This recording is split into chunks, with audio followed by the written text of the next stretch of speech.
So now what most of us are dealing with is the fact that we're living in a country that does not believe in commonwealth, that does not believe in working hard for the things that we have, the things that we supposed to get, the support of pillars or whatever the case may be. But that's not coincidental.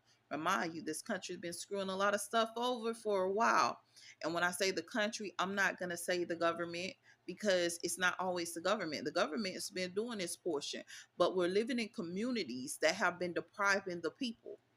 So the developmental part of that community only has their portion, which is pretty much that 5%, that 1% of family groups that they want to propel forward.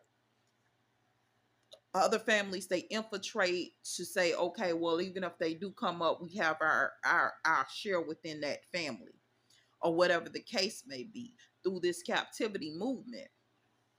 But you have to be reminded that everything that we're doing right now is what's going to show in the future. What's happening, we're working for companies don't believe in commonwealth no more, so you're not receiving equal pay, you're not receiving fair pay. You can't sit up there and propel yourself forward, because basically what it says, if I work harder, I'm supposed to have more.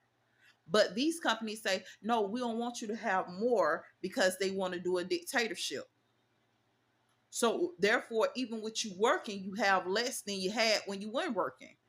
Because basically they don't want you to work at all, because the whole game plan is to build a hierarchy where you're not even included in it.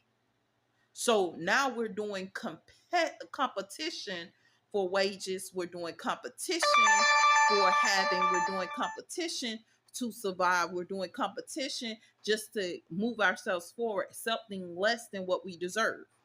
Because nobody want to give you fair pay when they saying, okay, well, I can work you for $15 an hour because that's what other people are accepting and stuff like that. And then you have this job over here that actually pays fair pay, pays fair wages, but guess what? It's hard for you to get into that company.